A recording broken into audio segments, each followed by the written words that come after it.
बहुत समय पहले की बात है। बांधवगढ़ में सेन नाम के एक परम भक्त रहते थे। जाति से वे नाई थे और राजा के महल में उनकी सेवा मालिश और बाल काटने का काम करते थे। सेन जी का नियम था कर्म ही पूजा है, लेकिन उनका मन हमेशा साधु संतों की सेवा और हरि कीर्तन में लगा रहता था। एक दिन की बात है, सेन जी राजा की सेवा के लिए निकलने ही वाले थे कि उनके घर पर कुछ साधु संत पधारे। सेन जी संतों के दर्शन पाकर इतने भाव विभोर हो गए कि वे सब कुछ भूल गए। वे संतों की सेवा में, उनके सत्संग में ऐसे रमे कि राजा के पास जाने का समय ही निकल गया। इधर महल में राजा तैयार बैठा था, लेकिन सेन का कहीं पता न था। राजा को क्रोध आने लगा। भक्त उधर सेवा में लीन था और इधर भक्त पर संकट मंडरा रहा था। अपने भक्त की रक्षा के लिए स्वयं त्रिभुवन के स्वामी भगवान श्री हरि ने सेन नाई का रूप धारण किया। प्रभु सेन का वेश बनाकर कंधे पर पोटली टांगे राजा के महल में पहुंच गए।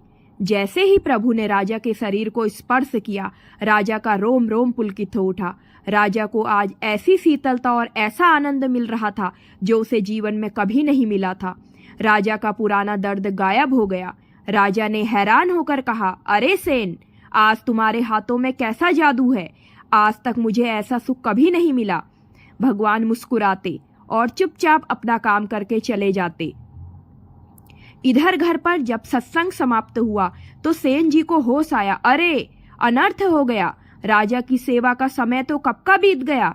वे डरते कांपते क्षमा मांगने के लिए महल की ओर दौड़े। उन्हें लगा आज तो राजा बहुत क्रोधित होंगे। सेन ने राजा के सामने जाकर हाथ जोड़ लिए और कहा, महाराज, मुझे क्षमा कर दे। आज संतों की सेवा में मुझे देर हो गई। राजा ने आश्चर्य से पूछा, अरे सेन, तुम पागल तो नहीं हो गए? अभी तो तुम मेरी सेवा करके गए हो। अभी तो तुमने मुझे इतना सुख दिया और अब फिर आ गए।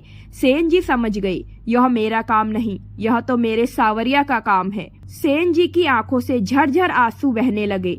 उन्होंने कहा, राजन, मैं नहीं आया था। वो तो मेरे प्रभु थे जो मेरी लाज बचाने और मेरी जगह आपकी सेवा करने आए थे।